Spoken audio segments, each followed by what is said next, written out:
नमस्कार जय जगन्नाथ आज बनैबा बड़दिन स्पेशल प्लम केक बड़दिन समस्त को मेरी क्रिसमस चलो देखा कौन कौन मु सामग्री नहीं केमती बनी तो प्रथम मुझे कमला को भलसे चिपुड़ी तार रस बाहर कर देची ये देखिपे मुझे सारा ड्राई फ्रूट नहीं बट आपण अनुसार काजू किसमिश आलमंड आउ टूटी फ्रूटी ने से भल लगे तो ताकू मु छोट छोट छोट छोट काटिकी ये रखीदे।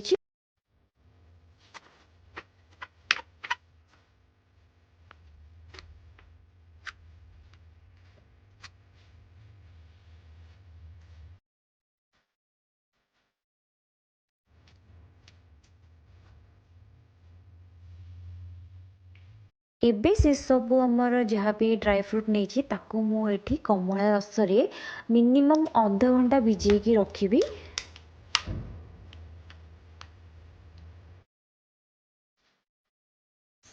तो ये चलतु आम केक कौन कौन दरकार से सब बनैबा।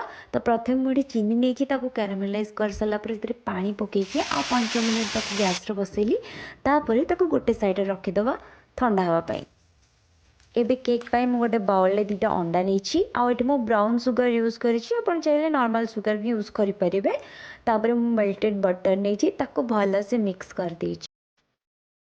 एबे हमें क्यारामेलाइज सुगर ऐड करवा एवं तापर मुझे 1.5 कप मैदा नहीं आपण हिसाब से आप जहाँ भी मैदा ने देखिकी मुझे हर्सेस कोको पाउडर यूज करी देखिपारे मुझे जहाँ भी प्रोडक्ट यूज कर शो कर वैनिला एसेंस पकई baking powder baking soda लुण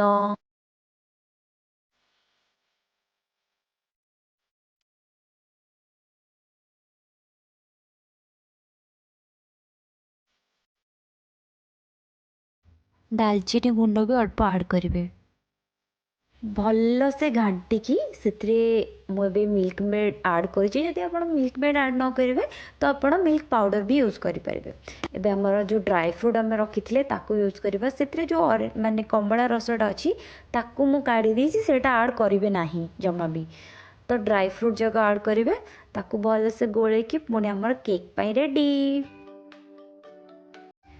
cake mould ये मोर बहुत बड़ हो कारण मिक्सचर मोर बहुत कम अच्छी केक आउ मोल्ड ये बहुत बड़ मो छोट मोल्डटा टिके खराब हो तो से बड़टा यूज कर बहुत पतला लेयरटे लाइक गोटे बिस्किट कुकीज वाला लेयर गोटे तो आप देखिपारे यहाँ जिते पफ हम माने बेक हो सारापर देखिए केते बढ़िया कि फुल उपरे सजेवाई मुझे आलमंड को गुंड कर पकई देछि काजू टिके आमर नॉर्मल चेरी देखो केक एवं रेडी ओवन जावाईका।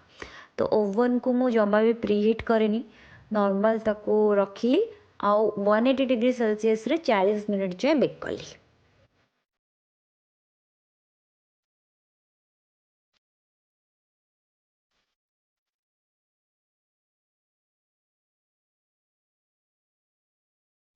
40 मिनट हो गला एबे हमें काढ़ा आमर केक क्रिसमस आमर स्पेशल प्लम केक देखा चेक करी आउ टूथपिक साहाଯ୍य मु चेक कली देखो जमा भी चारिपटे लगे तो मैंने आमर बढ़िया किना प्लम केक रेडी आम ताको खाई परिबा। एबे डिमोल्ड करवा आउ ट्राए करवा आमर प्लम केक।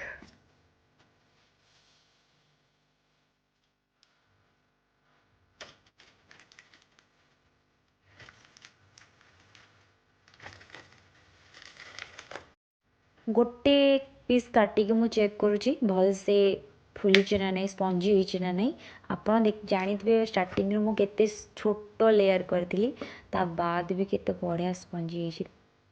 जदि आपण मानक वीडियोटी भल लगी लाइक शेयर और सब्सक्राइब करूँ। रोची नमस्कार।